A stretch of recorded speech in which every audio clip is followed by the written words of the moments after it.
Here we go. All right, this is July 1st. July 1st, first Monday of our membership time. So this is our third month, everybody. So yay, 3 months of trying to do this, which has been really great. Lauren is a screenwriter, a creator. She's worked on so many cool shows that I love. She's most recently What We Do in the Shadows, and season 6 is coming out soon. I love that show so much, and also was on Unbreakable Kimmy Schmidt, which I love that show and that crazy humor. She's also the podcast creator of Lucy and Minna's Guide to Slaying Dracula, narrative podcast work. And then what's the one that just is coming out? Oh, it's real silly. It's called Bird Talk. Bird And Talk. it was like a little pandemic project where this podcaster and this expert birder wanted to make a podcast, and they wanted every episode to be a different interview with a different bird and played by a different improv comedian. So we got Michael Ian Black to host it, and we got Maeve Higgins and Aparna Nancherla, and they just got to play different birds and be really weird. But it went to Tribeca last month, and we're still looking for a home for it. So, no, there's a teaser out, but that's about it. So cool. It's really silly. I knew nothing about birds, and I was like, sure, well, okay. All right, It's so silly. we have obviously a ton of potential questions that we're going to chat through, and I also am going to promote, because I got to work with Lauren. I hired her to consult on my creature comforter, which I'm turning into a pilot episode after we shot a short film, kind of proof of concept. So we'll show you some of the work that she did with me, so you can see how it works with hiring a screenwriting consultant who has all the experience that she does. And Lauren will be with us for all of the festival. She's one of our VIP honorees. We'll be on multiple panels on screenwriting, talking about working in TV with Ken Whittingham, the amazing Ken Whittingham. So I will make sure that I put all these chat links in the chat for you too. And if you're watching on the replay, I know some people bought just one time and they're not here yet. Members get 50% off all the tickets for the festival. That's including all access passes and that kind of stuff. So real quick, because we're nice and tight, let's take 20 to 30 seconds. Just go around, introduce yourself, say who you are and how you identify in the creative world, so that Lauren can know a little bit about who you are, and then we'll toss it over to Lauren. So let's do Valerie and then Daniel and Kelly. Tell me. Yeah. Tell me your secret. There we go. Hi, I'm Valerie. I consider myself a storyteller, and I'm trying to write those things down. So Tony and I have written a couple of things together for TV, animated, and a short, Piccolo. And so right now I'm working on getting Piccolo into written form for young readers. Great. Which we should talk about that today. I was listening to a podcast about, if you have a show idea or a film idea, get it into some other kind of intellectual property, make a book, first, which is great. Yeah. Daniel and Kelly and then Olga. Hi, Lauren. How's it going? Welcome to nice to meet you. I actually worked with Tony on Creature Comforter. Fun. Yeah, he edited it. Yeah. Oh, cool. It's a really fun movie to work on. I just sent in my latest cut. So, but yeah, like in the industry, I'm an editor, mainly editor, assistant editor, all the fun stuff in post. But also working on a couple of my own shorts as well, delving into writing and all that. So, yeah, it'll be fun. That's so great. I feel like being an editor is such a good foundation to get into writing. Like, you already know the language of it all. So I'm really jealous of your skills. That's great. I'm jealous of what you guys do. Yeah. Mutual jealousy. Yes. Foundational jealousy. So yes. And Daniel healthy, right? and Daniel's in LA too. So that's another good cool. thing. So some people are in LA, some people are in the Bay, some people are in the Midwest potentially. I don't know. All right, Kelly, Olga, and then Solomon. Hi, I'm Kelly. I just made it back from the 5 weeks in the Midwest, but I'm back in California, back in the Bay Area.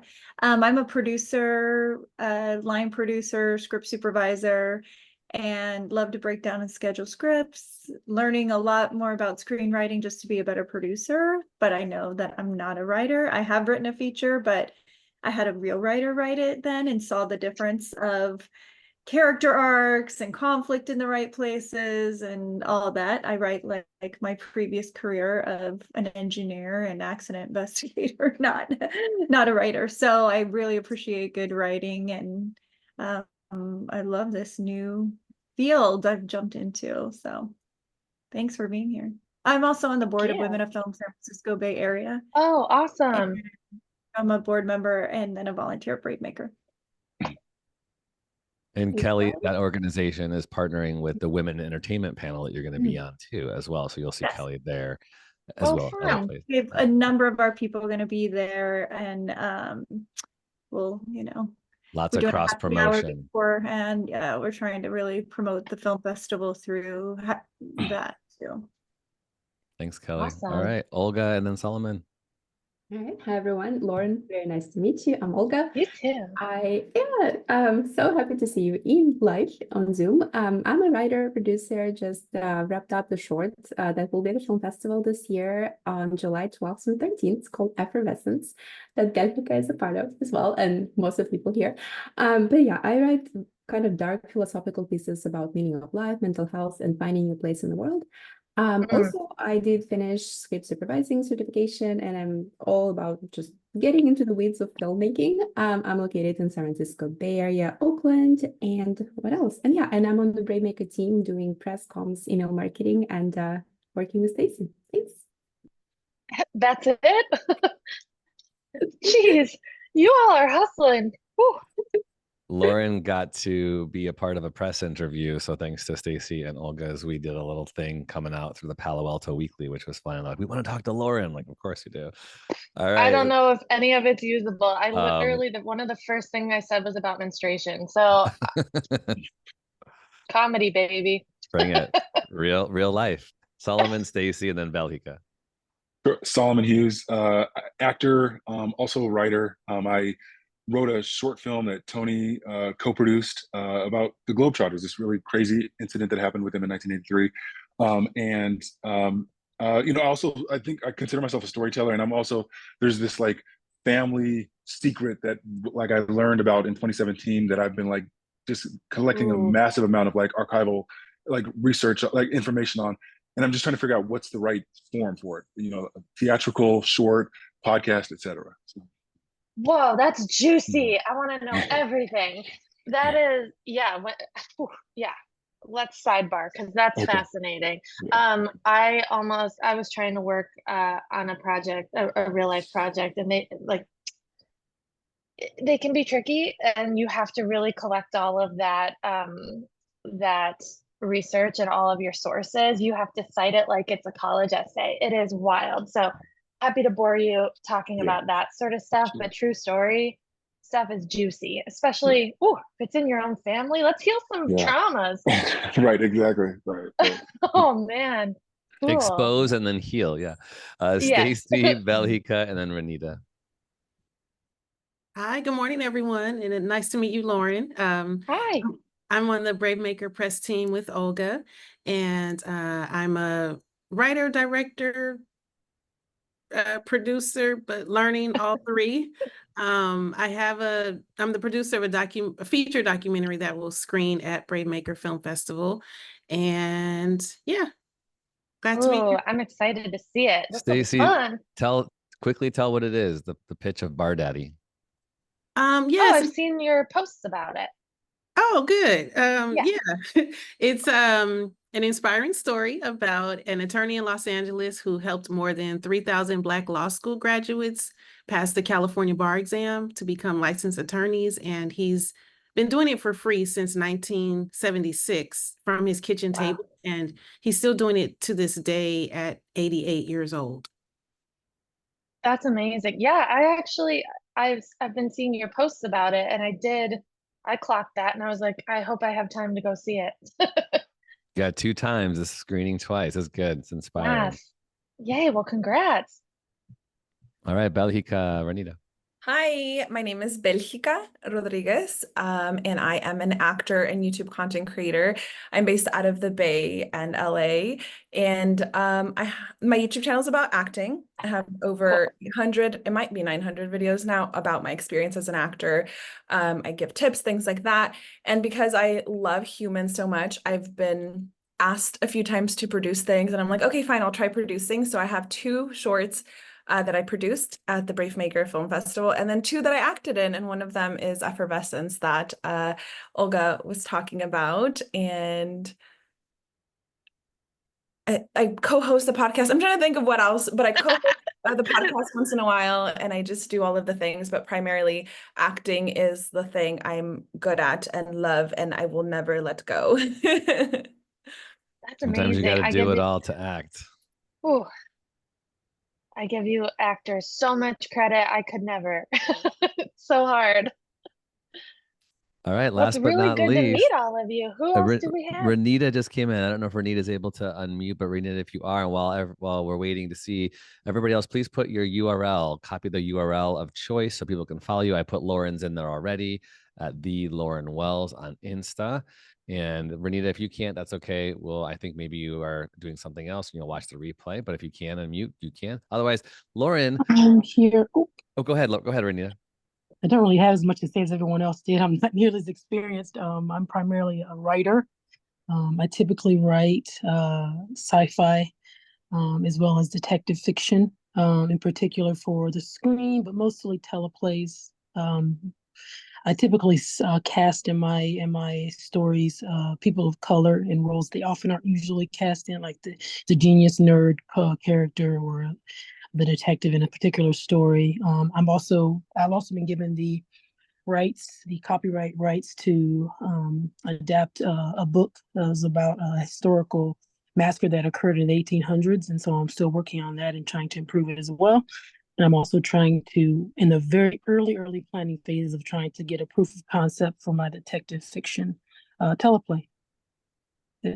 And Renita is a high school teacher. We met at a mixer and started saying she wanted to be screenwriting, and she was applying to an Issa Rae grant thing. I was like, oh my gosh, you got to come and meet Lauren and come to the film festival. So way to be here, Renita. All right, Lauren. If you're teaching and doing anything else, I think that's wildly impressive. So don't sell yourself short. That you're doing all the things. Teaching so hard. So, Lauren, we have all different sorts of people here, right, who are wanting to move their careers forward. And so you all, I know we have questions for Lauren, whether it comes to pitching and or, breaking in, getting in the room. So feel free to put some of your questions in the chat, and we'll also have time to unmute.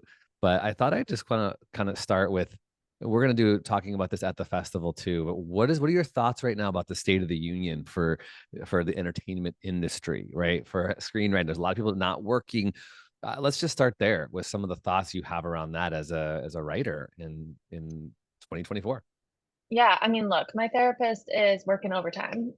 She is worth every cent because work is so all consuming when you're creative, like all of us. It's really, I'd be curious if you all feel this way too, but it's really hard to separate out work and home life. Like there isn't work-life balance because you're writing about your life and your work is writing or acting or or editing and producing. Like I'm really struggling with not being totally consumed by my creative identity, because as someone actually asked me yesterday, she's also a writer and she's a showrunner in the kids animated space.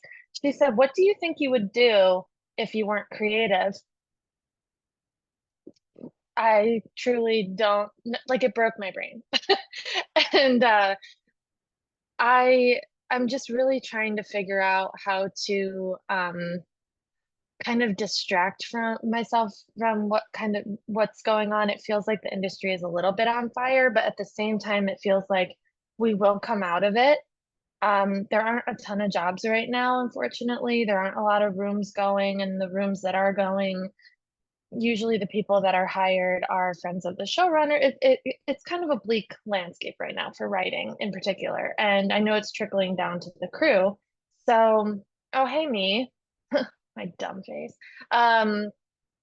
So what I'm trying to do is focus on the things I can control, which is like my output. So I took a look at my portfolio. I was like, what else can I do? And I just started cranking out more pilots, writing a feature, wrote a collection of short stories. Like the output is what I can control.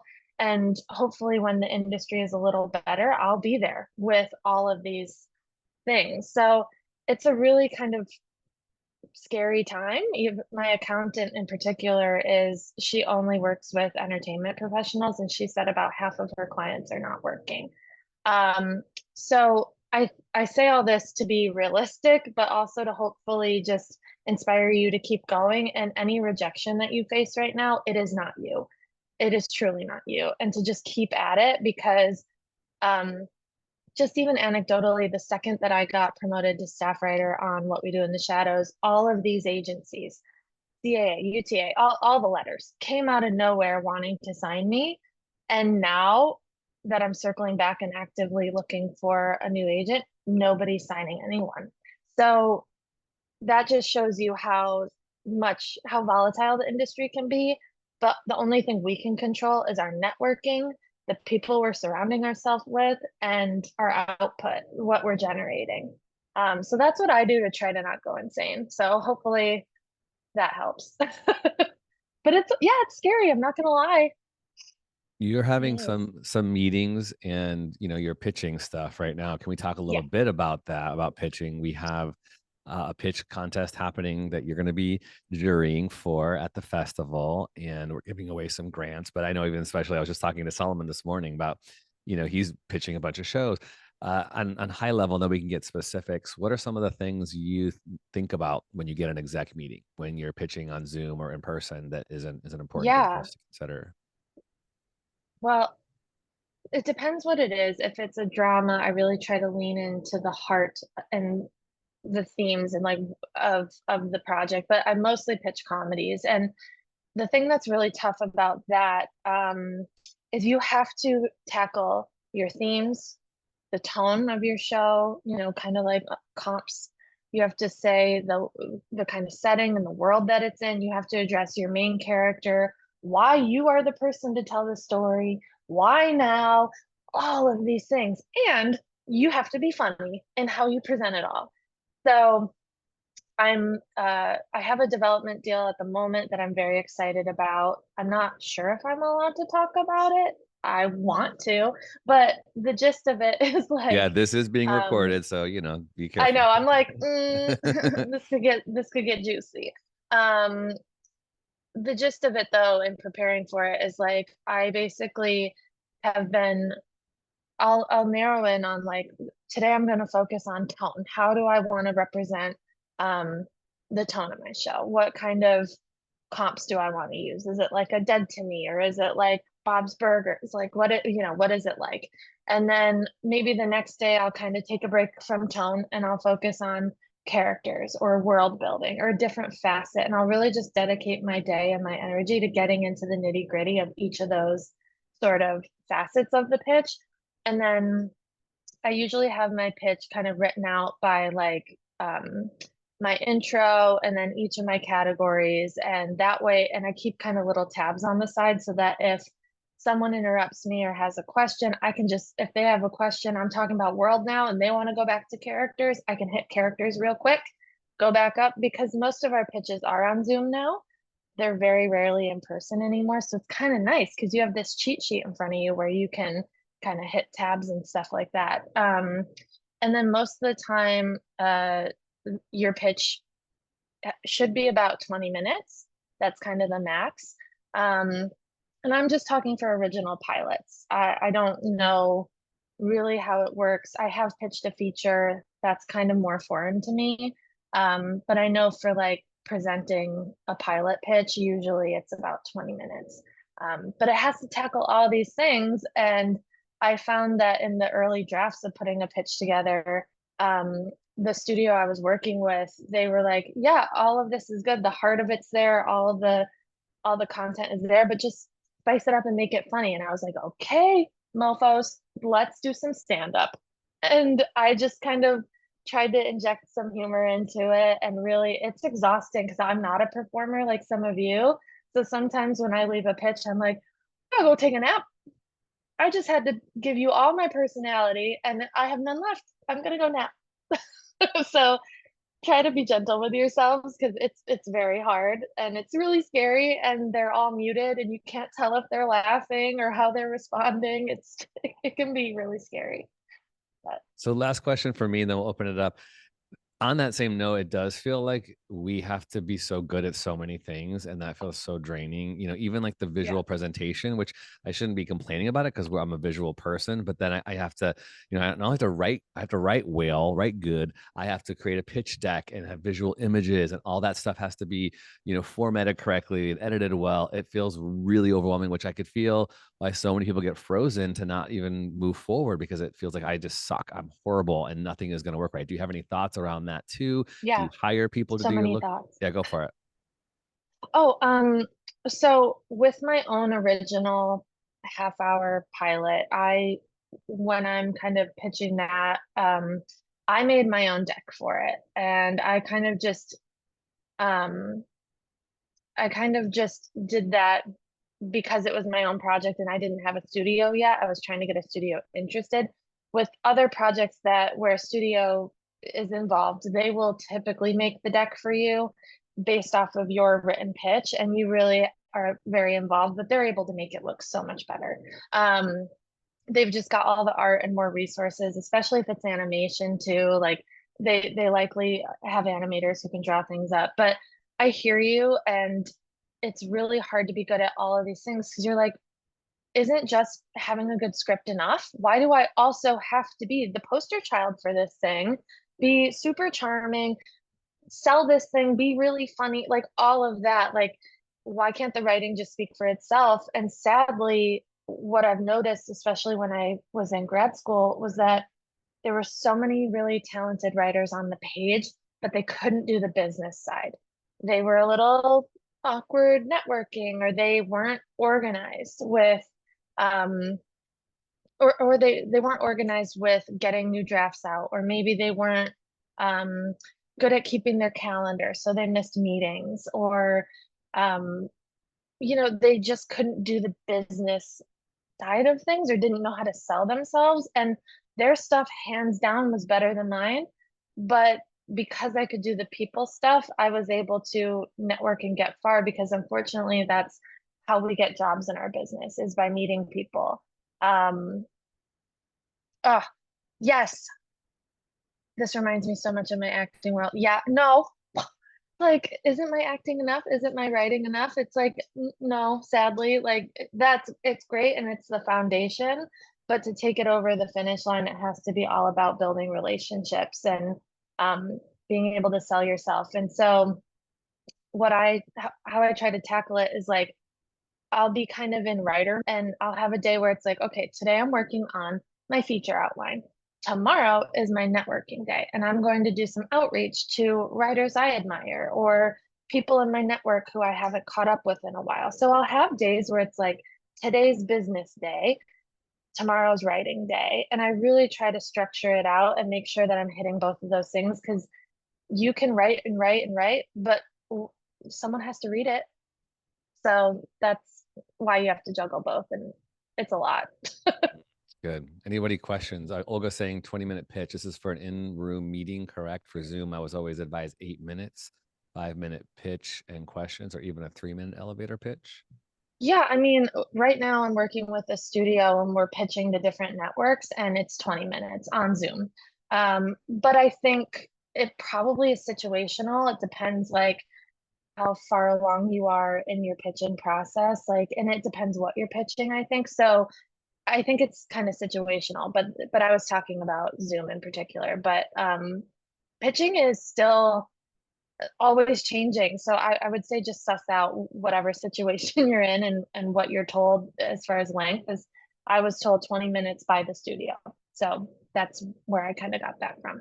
That's Yay, good. heart. And if they don't tell you, you should ask, right? How long do I have? Oh, You for know? sure. And because I'm like, shorter the better, please. But honestly, writing more concisely is even harder. So you're like, how do I fit all of that in 8 minutes? Like, and then yes, you always should be able to have your log line at the ready, that kind of elevator pitch to be able to just spew it out at people. Yeah, but I think it's case by case. Which I know nobody submitted pages, but if we do want to, we'll make time for a few people to do some pitching, some quick, 1 or 2 minute pitches like we did a few weeks ago as we were practicing. So if you want to do that, just private message me in the chat and we'll get you in the queue for that. Any other questions people want to surface? I have more I want to roll out, but anybody want to unmute and ask a question, clarify, or go ahead, Belhika? I did ask something really quick. Were they telling you to make your pitch funny because you write comedy, or just to be like fun to watch your pitch? It's because it's a half-hour comedy, and so they also want to, I think it's both of those things, like be funny because it's a comedy and show why you're the funny person to write this thing. And also so many pitches that if you're funny, they're not bored, hopefully. So I think it's both, honestly. But like with a drama or something more serious, you don't need to be, like yuck funny. Kind of goes back to did we lose Lauren? No, I'm right here. Where I think we just moved squares a little. Oh yeah, sorry. I was like, wait, what happened? Hi. Here I am. Yeah, you all moved. I don't know what that's happened. so funny. I was gonna say it goes back to the relational thing. Like people just want to know, are you gonna be someone they want to work with for 12 to 14 hours a day? You don't. I'm sure even when doing drama, they don't want someone who's super depressed and sad. They want to see you're someone they like likable and interesting and that kind of thing. Olga, go ahead. Yes, thanks. It's because of me when I raised hands, everyone moved. So sorry for that. Oh, that's funny. That's funny. Yeah.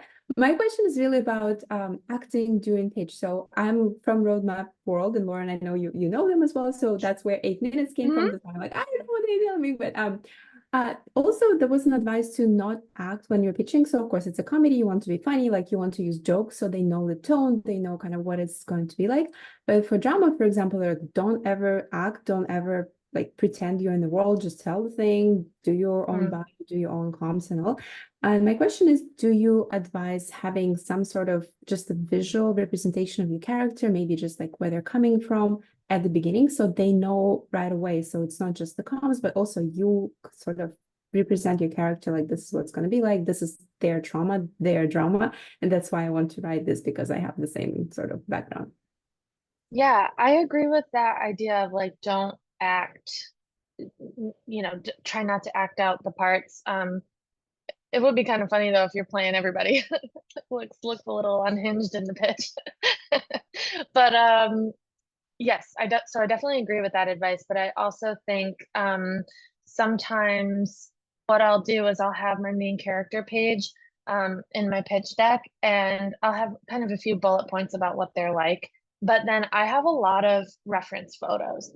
So that's what I'll do to kind of give them the vibe of my main character. And I try to really, I try to give them a lot of options for who it could be. Let me see, I could try to pull up an example, but I usually do it through photos and have different references for like, like I have a dark comedy that I pitch, and it's basically like a lot of different photos from other dark comedies or visuals or color, kind of colors that I like from other, like kind of the pool scene of Breaking Bad where she's like floating in the water. You can really pull like cool image for your pitch. And yes, I pitch with my deck on the screen. I have 2 monitors right now, so like I'll put my pitch deck up and then my kind of text and wording on another. So I'm doing both. And then I really try to make it sound like I'm not reading, which is really hard because you hit a wall at a certain point. I was listening to Daniel left. Bye, Daniel. I was listening to a podcast called oh my gosh, Just Shoot It with Oren Kaplan and Matt Enlow. They're both directors in LA, and they did a whole episode on pitching, and I'm listening to it as I'm going to set in San Francisco. And they talked about this guy named David Caspi, who was the creator of Happy Endings. And they were talking about how it's this well-known story, supposedly, that when he went into the room to pitch, he was super nervous and he could not control himself. And so he said, honestly, I'm so nervous right now. I'm just going to read this. So bear with me. And he said something like that. And he read it, and they're like, they loved him because he was honest about that. And then, no joke, I'm going to the set, and David Caspi is one of the creators of the show. I had no idea that I was going to be on. And I was kind of like geeking out a little bit. And then I got in an elevator one day, and there was David. And I leaned over at one point and I said, hey, I was listening to this podcast, and they were talking about your experience pitching Happy Endings. And I said, was it true that you felt really nervous? He's like, yeah, that was. Were they nice about it on the podcast? I was like, yeah, they were saying how cool. I was like, yep, that really happened. I'm like, oh my gosh, that's so cool. So I think people want to see human beings. I think there is more. Yeah, totally. I think I'm noticing that more and more in even just general meetings where there's no agenda and you're just generally getting to know people. It's like I could have come on here and told you everything's hunky-dory and the business is great, and I could have lied, but I'm gonna be honest while also trying to help you figure out the things you can do.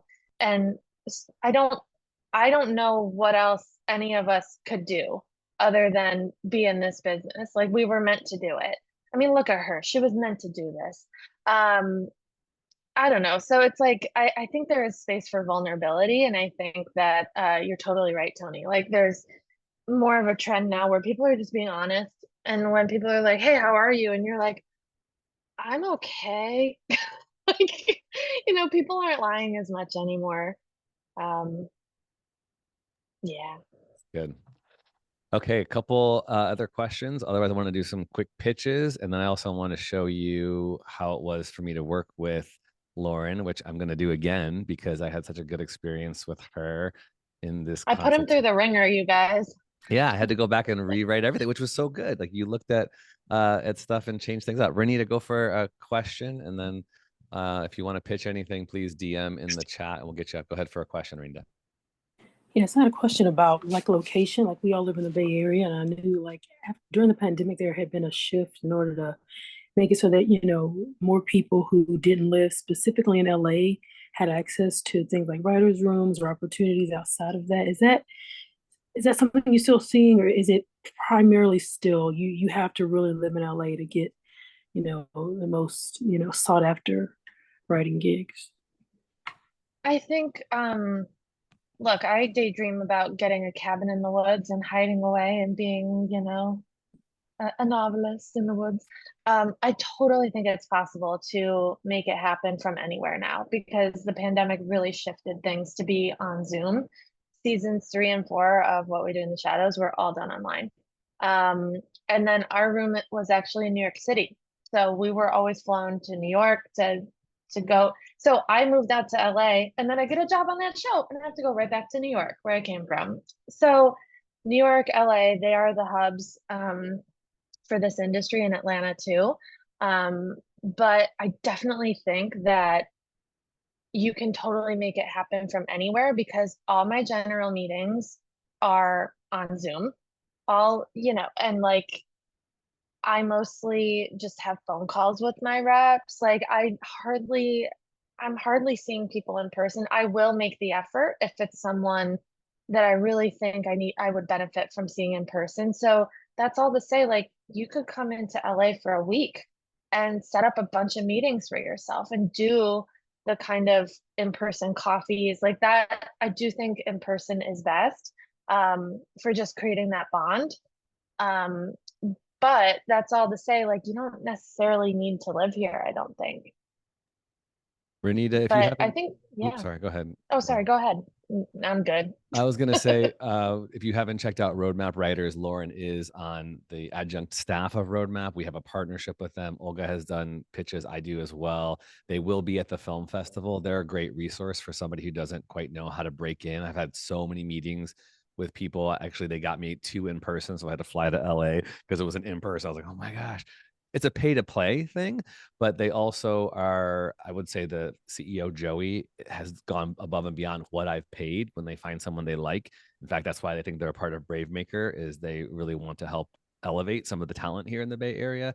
And numerous times when I'm doing Zooms, nobody knows where you're living, right? So many people will say, "Oh, what part of LA do you live in?" I'm like, "I don't live in LA." Sometimes I kind of hesitate to do that, but I'll say I work in LA a lot, but I'm based in the Bay Area because I get to go to LA a lot.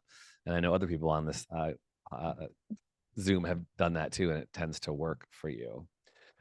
Yeah, Okay. and that's what I did before moving here. Like I lived in New York City for 8 years and then I moved to LA, and before I'd never been here, but I set up about a week of meetings and just kind of tried to suss out, would I survive here?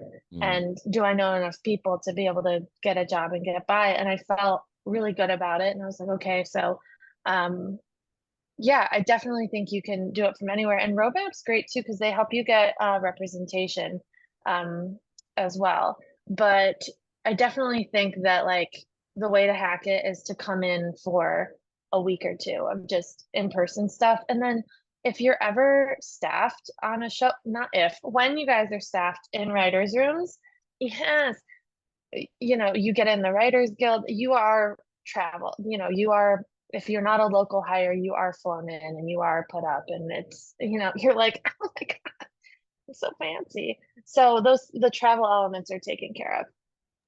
What's the best way to set up those meetings? That is a great question.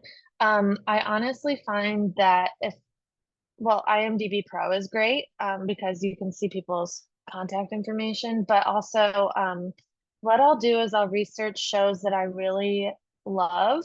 And like, for example, on What We Do in the Shadows and even on Kimmy Schmidt, like I looked at who the support staff was, who were the people most likely to respond to me. I'm not going to go hit up Tina Fey. I'm not going to go hit up Taika Waititi, even though I think I did get a really sad, eager, desperate email sent over to him at one point because I was just like, hire me. So that's embarrassing. But oh man, that's so embarrassing. But basically, what I would do is I would research all my favorite shows and look at who possibly had contact information on there. And if I could find it, I would reach out and just say, it's working better now, but because I can name drop a little and be like, I do this too, I'm not some rando. But kind of how I would approach it would be like, if you'd ever like to grab a coffee, I'd love to buy you a coffee and just hear about your experience. Don't say pick your brain, people hate that. Just say, you know, just butter them up like a human dinner roll, you know. That's good. Yeah, I think that's from Parks and Rec. I will say too that that's underutilized in my life. I need to do the IMDb thing way more. And you're right about finding the right staff. Even just like when I was doing this work on the show last week, there's definitely a hierarchy, right? Like people, like there's a pecking order. People want to put you in a place, but find like I met the script supervisor, the script coordinator. I met a couple of the lawyers. They were like talking my ear up. Then I'm getting their contact information because they're moving and shaking. And 5 or 10 years from now, those script soups will be leading a show potentially. You know, so don't always think we have to get the higher ups, but get those people that are kind of right here. Right. Like I had been asking around for months about What We Do in the Shadows because I saw season 1 and I was like, oh, this would be perfect for me. And so I was doing my IMDb research and I figured out that a UPM that I worked with on a different show had also worked with the Shadows script coordinator on a show. So I was like, it was like a murder web, you know, like a serial killer web with like detective strings everywhere. I was like, wait, they know each other. So she introduced me to him and said, if you need a writer's assistant, you know, I've worked with Lauren, she's great. And it was the week she made that connection, the week that he got staffed as a writer and was looking to replace himself. So he was like, yeah, great, you're hired. But I also will say as a support staff person for a long time, it was very disheartening when people would reach out and say, do you have an opening for a writer's assistant? And I'd be like, that's my job. Like, no, go away. So be really specific with what you ask for, know who you're asking and what you're asking for. So just be very strategic about it, but generally just be a human being, and people will have coffee with you, or they'll hop on Zoom with you, and yeah. So let's do 5 minutes talking about the consults, then we'll do a couple pitches for feedback. But like I said, I worked with Lauren on Creature Comforter, and her link is in there. It's thelaurenwells.com/services-2. Check it out. Yeah, I don't know why it's like that. And here's what I loved. Okay, so she says, okay, send me your script. I'll read it. I'm going to make notes, and then we schedule a Zoom and do all different, rates and kind of packages. So I sent her my script, which is a little under 30 pages, I believe. And then she sends it back, look at with all these kind of purple notes here. So I can kind of go through and go, oh, cool. She's saying things that she liked, LOL. So that feels good. Then she's giving some things you should take out. She's, finding typos, which is great. She's putting alternate jokes that I could use, right? That kind of stuff. I really loved this. And then we were walking through this or on a Zoom, and at the very end, she does this whole like summary. Okay, let's talk about this. Where do you see it going? Have you thought about this? Have you thought about that? And like she said earlier, it changed my whole ending. So now I'm rewriting the ending, but I felt like, act 1 and 2, I got it. Act 3, I got to kind of change it and make sure it matches the tone. But Lauren, do you want to say anything about these consults and what they do and how they help and support writers? Yeah, I think it's a really, what I love is that I've met so many great people doing it who are so talented, and everyone that I've encountered is so good at taking notes.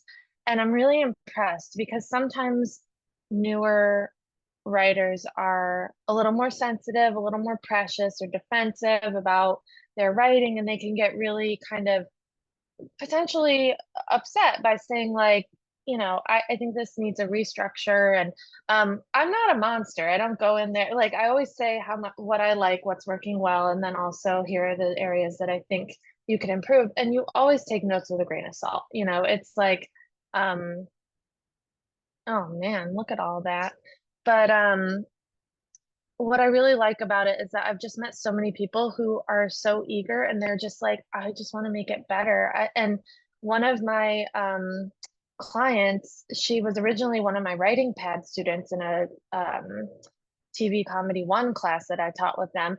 She went then afterwards to private consulting with me, and she just got her script over to Kenya Barris, and he liked it. And I'm so proud. I'm just like, this is amazing. So like, seeing people actually getting their scripts in to people's hands and actually having, results from it, it's so fulfilling. And honestly, it was just kind of born out of I was reading so many people's scripts for free, and it was taking up a lot of my time, and it was taking away from my own writing. And then also the strike hit, and I was like, well, this would be smart. So that's it was born out of necessity and then turned into this really nice thing. As far as genres, I love dark comedy, half-hour comedy, but also I love a good hour drama. Love reading like a juicy thriller feature. I am all over the map. It's crazy because what I like to watch versus what I write and very different. Like, I feel like I'm watching a lot of conspiracy theory, like cult stuff, documentaries, true crime will be thrown in there. And then what I write is very, very different, like half-hour comedy. But sometimes I like consulting on projects that are more dramatic or kind of sci-fi, or just different, or magical realism is my jam. I like working on things that are different from what I write, because sometimes I get into the comedy too much, or mockumentary too much, and or half-hour dark comedy, and I'm like, it would be nice to have a breather and just see different genres. So I'm always very open, but the ones I'm best at are half-hour for sure. And I'll just add, just saying, it is strategic and intentional, right? Like, part of the reason why I wanted to start this membership was a necessity too for me. Like, I want to build more creativity. I want to keep BraveMaker growing. And I think the relationships that we can make, right? So Lauren being here and then being at the film festival, this is a great opportunity. And again, my wife always says, we can't pay our rent with, you never know what might happen. Like, but there is that thing about, you just never know what might happen. And Lauren, being a human being who's great and creative, might connect in some way to something that comes across her table that she might be able to recommend to somebody else. We just never know. And we don't want to be desperate and or take advantage of those things, but just out of our good human nature, build relationships that we could also be mutually beneficial for Lauren too. Like, one of the reasons why she's here is like, I love her writing and who she is as a person, and I want to see her elevated out.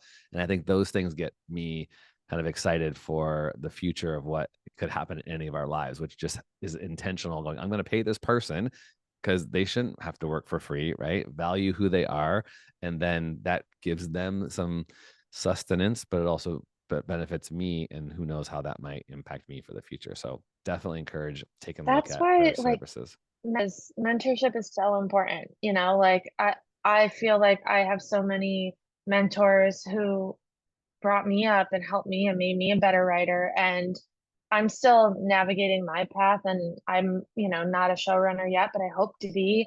And there's a huge difference between showrunners who kind of perpetuate poor treatment versus showrunners who are like, I was treated poorly, so I'm going to change that. And I'm noticing a real shift in how people are running their rooms. And I don't know. I also just like, with all this consulting and mentoring through all these different organizations, what I like about it a lot is that we'll get into the nitty gritty creative and like punch up your scripts and make them better. But if there's time, I also want to say, I'll ask you, what do you want to do with it? What's the goal with it? Because that's going to determine how you do this rewrite. Like, are you trying to get it in a certain person's hands? Are you trying to submit it to fellowships? Are you trying to get staffed? Are you trying to get representation? All of those things are factors. And I also like to try to teach people about navigating, like, it's great to have the script, but what do you do with it when it's done? So we try to talk about that too. It's kind of back to what we were saying earlier of like, the writing's not enough, the script's not enough. You have to also know where to go with it after. So I try to help in that way too, but you know, I'm only one lady. One cool lady. Okay, we got One cool lady. We got 9 minutes left now. Belhika in the DM said you want to pitch Bernadette. So let's do it. Why don't you pitch and get some feedback? Go for it. Okay. I am Belhika Rodriguez, and last year at the film festival, I met a panelist in a workshop where she was like, "Hey, want to make this micro short film with me?" And today it is a 3-season web series, and we're currently starting the first season, and it's called Bernadette the Brave. It's about a young paralegal who moves out of her small town into a big city to pursue her dreams, and she has to face her fears now because she's not anymore under, you know, the protection of her house, her family.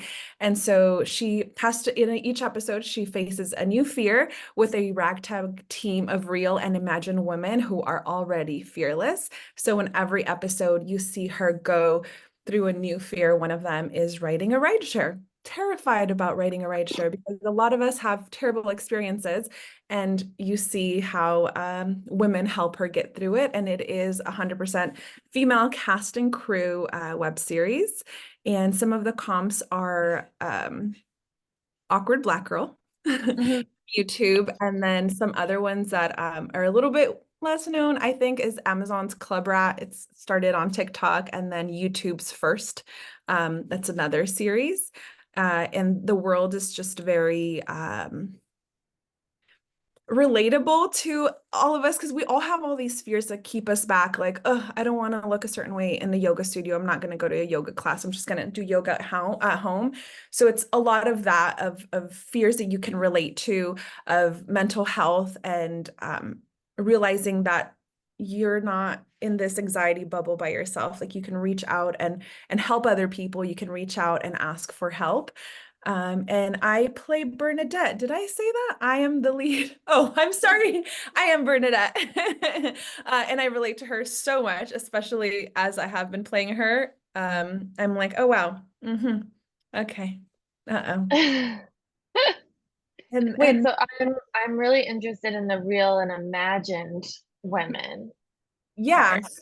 So she works with strong women. She's a paralegal, and she works with a lot of intelligent, strong women. So those are the real women that get her through it. And there's a character in there who's very whimsical and spiritual, and she just happens to appear when Bernadette is in dire need of help. Mm. So that's one of the imagined people. And she just has this quirky, fun personality and just always appears when she really needs her, you know, and that's just like Yeah. the spirit of don't worry, it's gonna be okay. Like this is gonna pass. Something is going to come and help you, or an idea or something, so that you can get through it. Olga had a question. Is she Bernadette's alter ego? It sounds like she's more of a fairy godmother. Yeah, she's more of like a fairy godmother. The character's name is Wixie, and a fabulous, amazing actress plays her, and I just have so much fun acting next to her. I'm like, you're giving me everything I've ever wanted in a That's the best. scene. Yeah. So when you're pitching it, are you pitching it like I'm curious what the goal is. Is it like you're trying to make it into a TV pilot potentially, or have it adapted into television, or are you pitching it like, please acquire my web series? Like, I'm just curious what the So right now, I'm one of the producers. Since I was like, first it was just going to be the creator and me, but now we have a writer's room with 5 writers, and we have all the crew and everybody. So right now, when we're pitching it to what different organizations to contribute for us to be able to film these episodes. But ultimately, our goal in creating this series is to feature the talents of all of these incredible women. All our writers are female, everybody, DP. I love that. So that's our primary goal for season 1. And then season 2 and 3, we would be more than happy to accept sponsors or help with any kind of distribution. But this is going to be posted for free on YouTube, Facebook, TikTok, and Instagram. That's great. For my Instagram, if you guys want to follow, we just made it, and we're gonna start posting consistently starting today, because it's July 1st. So you guys will learn a lot more about all the women in associated with the web series. Yeah, I think the things that stood out to me the most about the pitch were when you said real and imagined women. I was like, hey, say more about that, the imagined women part. And I think what really helps, so we know we are all familiar with the structure of kind of country character goes to the city, or small town character goes to the city. It's a great organizing structure. And I love that you say what every episode is, how it's structured, because we know every episode is going to be a different fear. I think that works really well. The paralegal stuff is just not inherently as interesting as the female relationship. So what I like is that you have that detail in there, but then you get into, like, yes, she's a paralegal, but here's the heart of the story. So I think it's working really well to get into here are all the women around her. And when you were specifically talking about rideshare or like yoga class, like those specifics, that's going to be what people remember for sure. Yeah, I think it's great though. And yeah, definitely mention that you're in it sooner. Yeah, it's when Tony said, you want to pitch it? I was like, like, I'll do it. I know the show. Off the cuff. Yeah, but I think going forward, who will pitch it will be the creator, Allie Mae. She's a writer, showrunner, creator. Yeah, make her work. I just happened to be here today, so I'm like, let me take some notes for Allie, and and you'll have this recording too, Balthika, so you could share it with Allie. But also, you're raising funds, right, through BraveMaker, for the nonprofit tax deductible donation stuff. So even just being able to take that clip and put it out there would be great. Yeah. And I think it was smart, because Lauren said, I'm interested in the surreal and the fantasy and the magical realism. Right. So knowing who you're pitching to, that was great to kind of give that little like, oh yeah, magical or what'd you say? Real and unreal or whatever. Yeah, that's real great. And imagined. Yeah. Yeah. Good. All right. We have 2 minutes. Would anyone like to use the one of those minutes to pitch a project for 1 minute of feedback before Lauren has to go? Otherwise, we could just Very ask questions. You got what's 120 seconds. Anybody want to ask a question? I'm like, well, I'm not good at math. You got to be good at, you don't have to be good at everything, right? My question is, can I say hi to you at the film festival? Please do. I'll be mad at you. Let's hang out. All of you. The entire weekend. So everybody, yeah. I'll be there, baby. I'll be there. Let's hang. I'll probably be the one like, where am I supposed to go? I'll be very confused. And we will make sure you know where to go. We're going to take care of you, Lauren. Just don't you worry about that. We got you back. I'll still find a way to end up in like a just dark alley. I don't know. See, that is also very Bernadette. Redwood City has a lot of those. Puts herself in. At first, when I read the scripts, I was like, I don't know. She's just like so scared of everything. And the more that I experienced her and read the scripts, I was like, oh, we all are very cautious of everything and, end up just making mistakes. Totally. Very relatable. Okay, well, thank you. This is great. Lauren's obviously on Insta, so we need to continue to support her and her work, and she'll be with us in July. Thanks, and take a listen. If you have any young adults who would be into a podcast about a different side of the Dracula story, I really recommend Feminist Dracula people. It's really fun. It's really I read cool. Dracula and was like, there are problems. Let's fix them. So it's very much inspired by. But it's family stuff, which was hard because I'm a vulgar, sassy adult writer. So that was a challenge. They were like, Lauren, you cannot swear. And I was like, okay, but hear me out. but thank you, Lauren. This has been so great. Everybody else, thanks everyone. Yeah, next week we'll do a hot seat. So if you want to bring work and get feedback, that's what's on the docket for next week. And I'm scheduling lots of people from the shoot I just met last week. So we'll have some attorneys, some scripties, some showrunner. I did get to meet one of the showrunners who will be with us in August too, which is really great. Awesome, Lauren. Thank you. We'll see you soon, everybody. Have a great week. Happy July. Happy July. Thank you so much. Yeah. Bye. Bye.